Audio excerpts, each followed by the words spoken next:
What's up, y'all? This is Mr. Basketball Live. Thank you for tuning in. We have a very special guest today. Bio Still All-Star Michigan commit, Mr. Ignas Brazdeikis.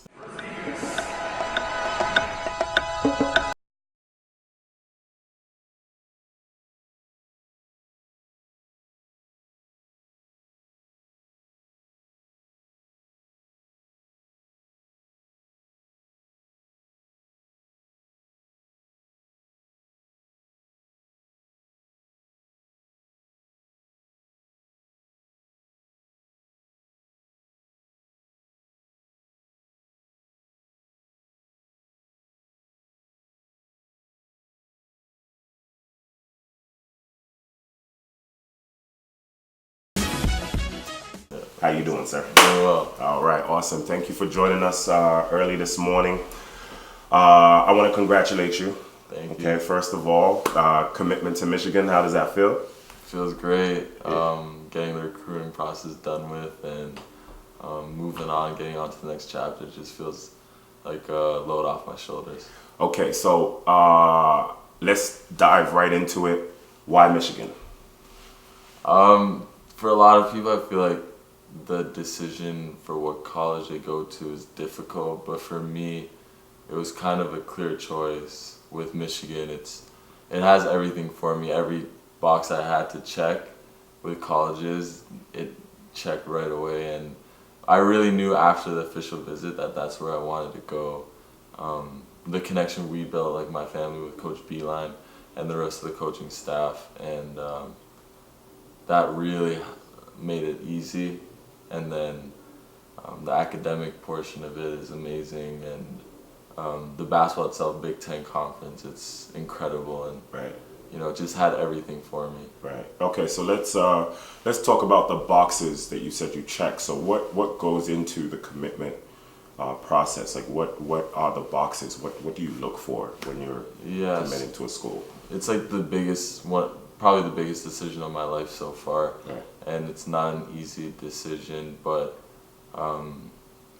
just building a good relationship with the coaching staff, because these are the people you're going to be with for a long time, and for the rest of your life you're going to know them, and they're going to be family. So it's people you want to spend a lot of time with and Right. be around. And then you have to, well, for me, I have to look at how am I going to succeed and get to my goal. Right. Is this school going to help me get to my goal, which is playing in the NBA? Right.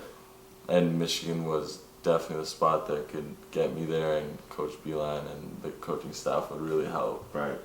So that as well. And then academically, I wanted to go, along with my family, wanted me to go to a good academic school. Right.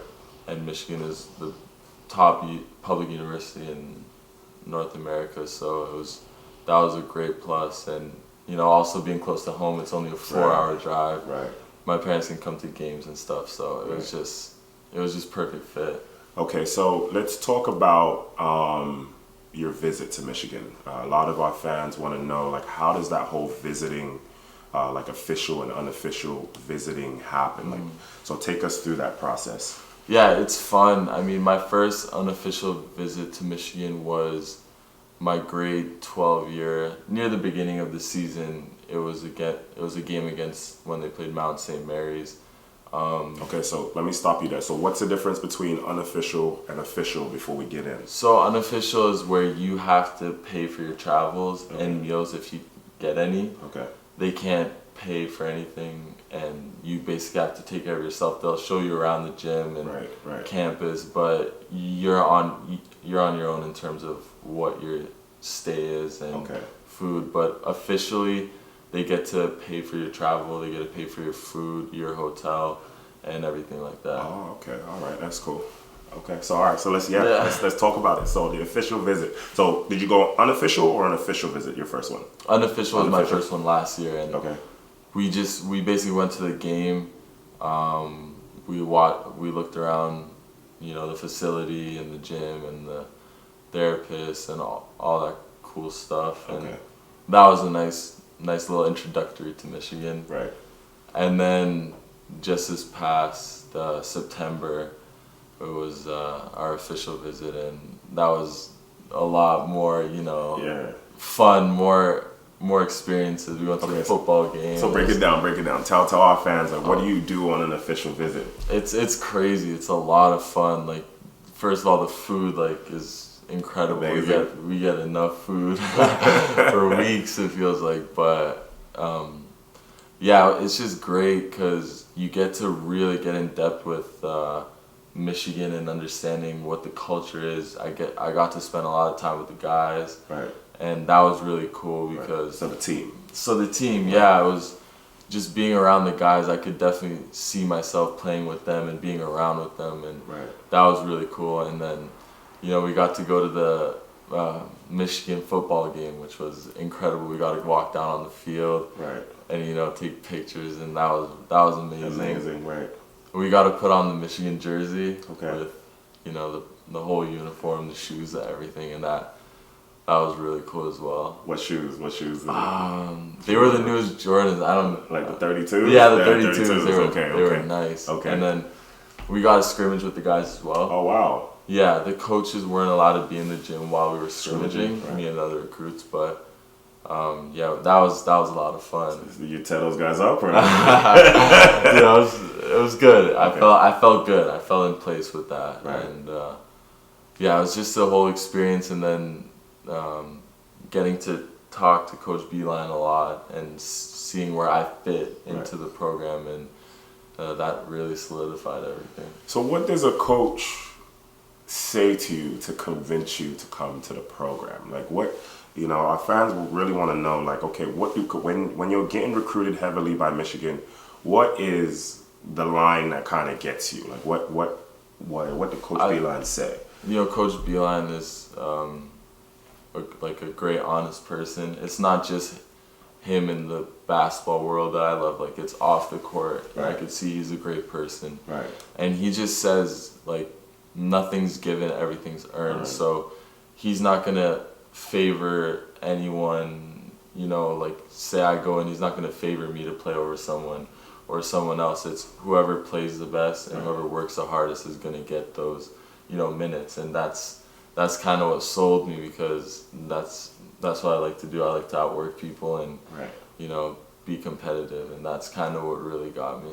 Okay, so you're going to the same school as Nik Stauskas. Yeah. Did he reach out to you at all? Yeah, we actually worked out, like, we know each other. Okay. Before Michigan. Okay. And he was really excited when I told him I was committing to Michigan. Like, it was cool. Okay. Yeah, and it's nice knowing that one of my friends went to the school that I'm going to, and it's kind of cool knowing he succeeded from there, and the opportunity's there for me as well. Okay, so your games are very similar, you and Nik, and which is a great thing. For sure. Do you work out with him often when he's home, or how does that work? How is your relationship? Yeah, we get in the gym together when he's obviously not in Philadelphia. Right. As much as we can. I try to soak in as much information as I can from him, because he's been through the process. He's at the highest level competing, and just learning and watching him do things, like, teaches me a lot and prepares me for the next level as well. Right. Okay, so doing my research on you, you're on NBA DraftNet already. You haven't even, gone to college yet. You have no college statistics.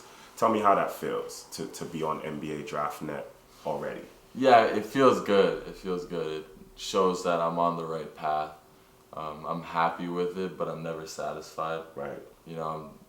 I feel like I'm gonna play in the NBA. Okay. And that's my goal. So just being on there, it's nice right now, but it's definitely not where I'm not satisfied with it. Okay, so you're on NBA DraftNet already. How do you plan for school? So you're committed to Michigan. How does the one and done thing happen for most kids? Like, do you have that in your head, or is it just you're gonna go to school and you're gonna kind of see what happens? I mean, I definitely feel like it could be a goal of mine. Like, if it happens, it happens. Right. I'm definitely gonna go in thinking I'm, gonna compete and play with the best, and I feel like I'd be ready for that. Right. But in all honesty, I'm focused on just being the best I can be. Right. And if the one and done happens, it happens. And it's exciting to know that the opportunity for me is there. It's there, right. So if I take it and I play well and, you know, scouts see me as being that, then that's good. But, you know, the work never stops. And Right. It'll be interesting for sure. Right. Okay, so you're from Oakville, Ontario. Tell our fans how it all started. How did we get from, you know, little Ignas to Michgan, you know, Committ Ignas? Like, talk to me about your story. How did you start playing basketball? It was a long process, in all honesty, because my family and I, we were born in Lithuania. Okay. And we came as immigrants to Canada. We moved to Chicago first, and then we moved to Winnipeg, and then moved to Etobicoke, and then from Etobicoke to Oakville when I was in grade 4. Right. And in Etobicoke is when I really started to play, when I was like around 6. Right. And I just fell in love with it. Right. And as soon as I fell in love with it, and I knew that's like, I wanted to be competitive in it, my dad started, you know, to really get involved and put me in situations and training where I could succeed and be the best. Right.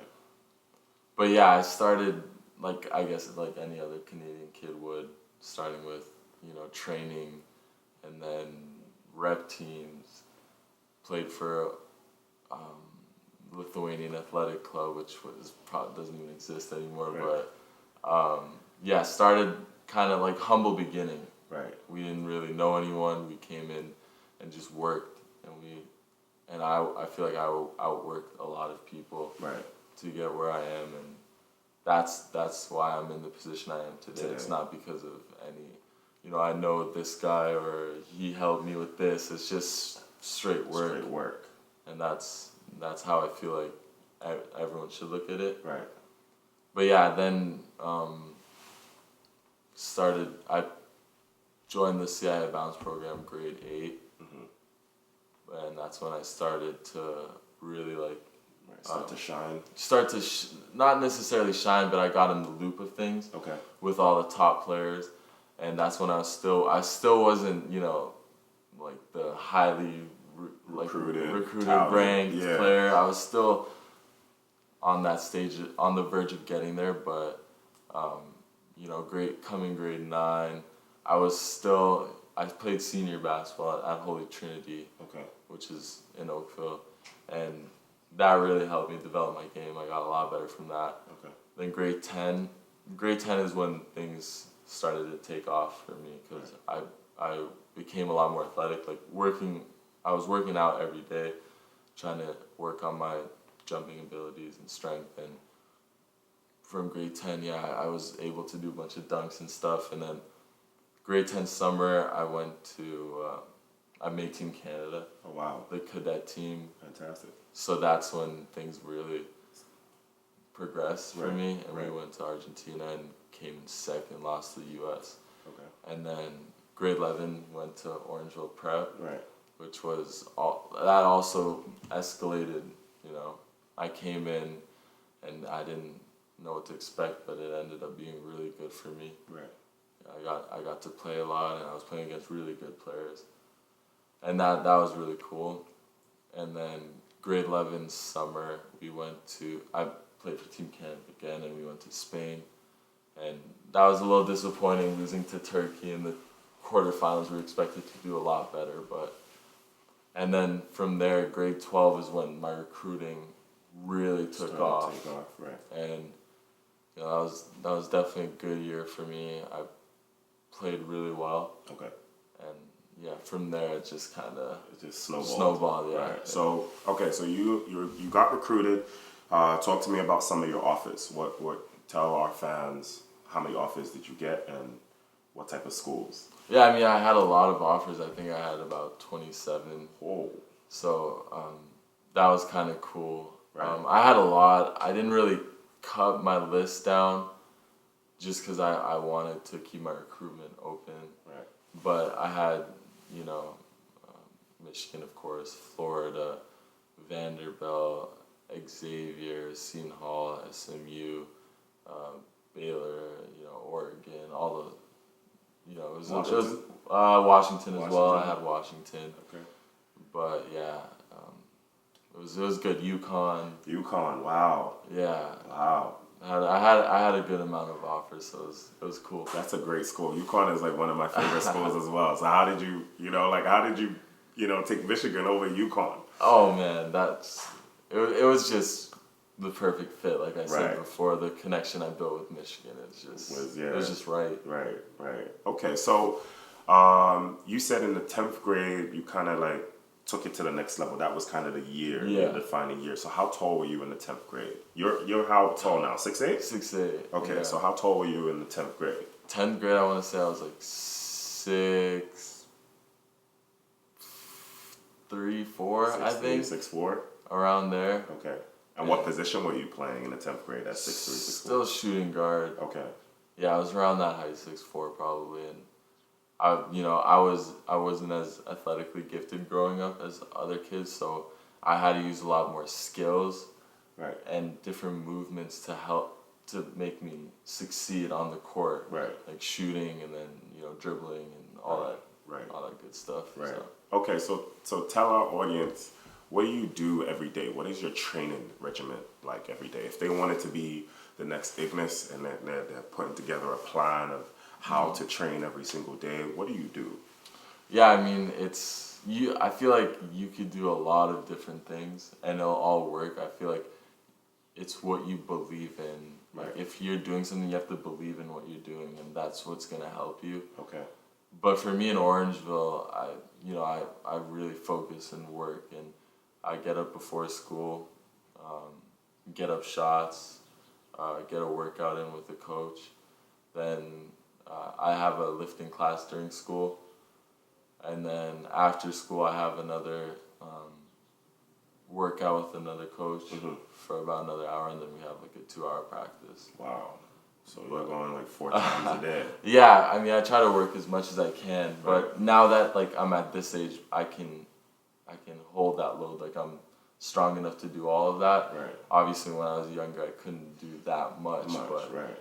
I always my whole philosophy is just if I outwork you, I'm gonna be better than you. That's where my confidence comes from. Right. So as long as I'm outworking everyone, I'm fine. I like that phrase. If I outwork you, I'm gonna be better than you. I love that.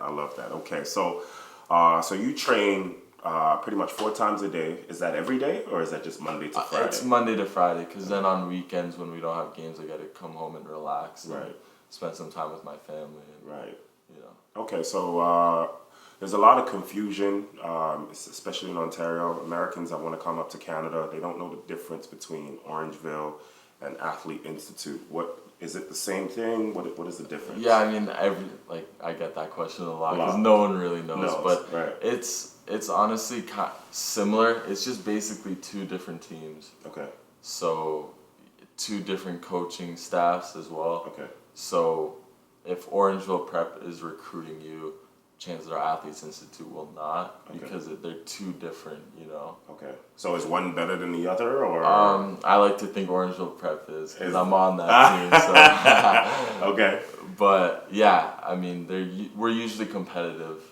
Amongst each other, but we'll see this year who's going to be the better team. Okay. So they are both. So there's 2 prep teams in the school. That's pretty much what it is. We go to Orangeville District Secondary School together, go on the same bus, sleep in the same residence, but when it comes to on-court, we train at separate times, we do things at different times. Okay. So at your school right now, do any of the alumni, like I know Thon Maker played there a couple years ago, Jamal Murray played there a couple years ago, do they come back and mentor you guys and say, hey, this is how we did it? You can take a secret shortcut this way, or you know what I mean? Like, do they give you guys any advice and tips? Yeah, they have such busy schedules. Right. They play in the NBA and stuff, but whenever they can, they do come and support and show love to the program and, mentor us and talk to us for sure. Right. Their jerseys are on on the, like they have a banner on Okay. the wall, but so when they had those, when we released those, Right. they came and supported it, and that was kind of cool. Okay, so did you get to play with or against any of these guys? Yeah, I played against Don Maker in grade 11. Okay. That was a he was a beast. Right. Like he's super good. He was just a man amongst boys when we played him. Right. You know, being 7'1", shooting, dunking, doing everything. Right. It was a fun experience though, like seeing an NBA talent and playing against him. It was cool. Right. So how was that time? Because there was so much media and just hoopla around him, and he was such a big deal at that time. Yeah. How was that experience? Like, what did that teach you? It was cool. He's a super hardworking guy. Right. Like don't get that wrong. He works like an animal, and he deserves everything that he got. So it's just kind of cool seeing how hard he works, and then he gets the reward. Right. So just following those footsteps of working hard and seeing that come into reality was kind of cool for me. Right. Okay. So when you're at Michigan next year, what college do you really want to compete against? Like, who do you want to go up against? I mean, I don't really have any preferences, like, I a guess, hit but list? I mean, their biggest rivals, Ohio State and Michigan State, would be, those games are going to definitely be Big competitive. games, right. So I'll be excited to compete in that. Like, So that's going to be cool. Do you have like a hit list of like schools that didn't recruit you that you want to go out and just like, I'm gonna drop 40 I'm gonna drop 40 on you? I guess the Blue Bloods, Okay. Kentucky, North Carolina, Right. all those schools. It'd be cool to kind of like match up against them and show like we're better than you. Right. Okay, so what did it take academically to be eligible to go to Michigan? Because a lot of kids don't know that it takes a lot of work academically to qualify for these schools. For sure, my parents always taught me like education first. If you're not gonna get your grades right, you're not gonna play. Right. So that was just my whole motivation. Like I needed to do well in school in order to play, and it's super important because I obviously know like basketball's not a forever thing. Right. You're gonna need education when you're older. Right. So I knew that. I know some kids, I guess, don't understand that, but education is really important, especially if you're trying to actually play basketball at a high level. You need to get your grades right for sure. So what are your grades like, if you don't mind? Oh yeah, no problem. I'm an honor student, so I'm a pretty good student. With basketball and school at the same time, it gets difficult sometimes to get everything you need done. At the same time that teachers expect you to, but it's just a lot of hard work. And if you really love basketball, you'll be able to sacrifice time to put it in for education as well. Right. So you train 4 times a day. Like, where's the time to keep that honor student status up? Like, how do you balance it? Like, it's just, I feel like, if you focus in class and get your work done in class, then it'll be fine because you won't have to worry about it after school. Right. A lot of people, I feel like, wait till after school and wait till they get homework. But if you could use your time wisely during school, for the most part, time management for sure. Right. All right, so we got to know Ignas. Now we're gonna move on to our flash segment. Get to know him even more. This should be fun. All right, 1 minute on the clock. Ready? Ready? Okay, so Jordan or Nike? Jordan. Awesome, my man.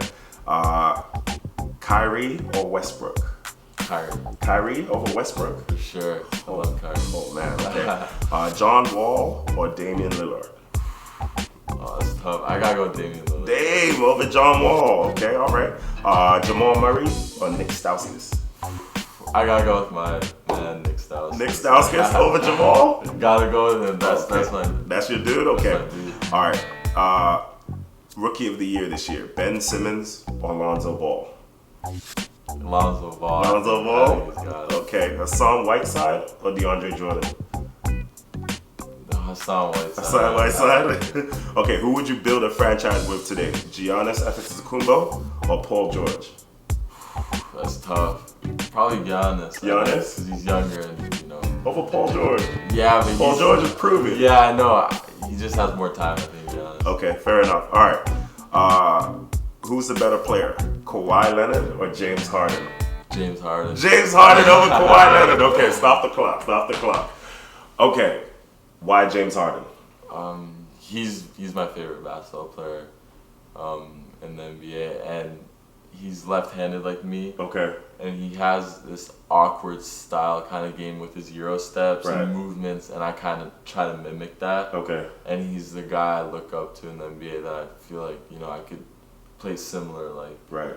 Okay, so please talk to me. Why does the bearded one not play any defense? Why does he not play any defense? Man, I couldn't tell you. I don't look at his defense. Oh, okay. So you just ignore the defense. Just ignore the defense. So offense is your thing, huh?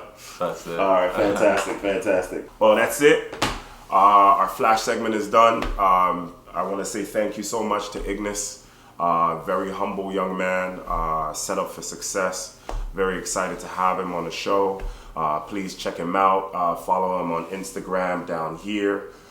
Please subscribe to our basketball show for more great interviews. Good luck at Michgan, man. Thank you so much for coming through so early in the morning. It was great getting to know you, and we're definitely going to be following you through your journey. Sounds good. All right, awesome.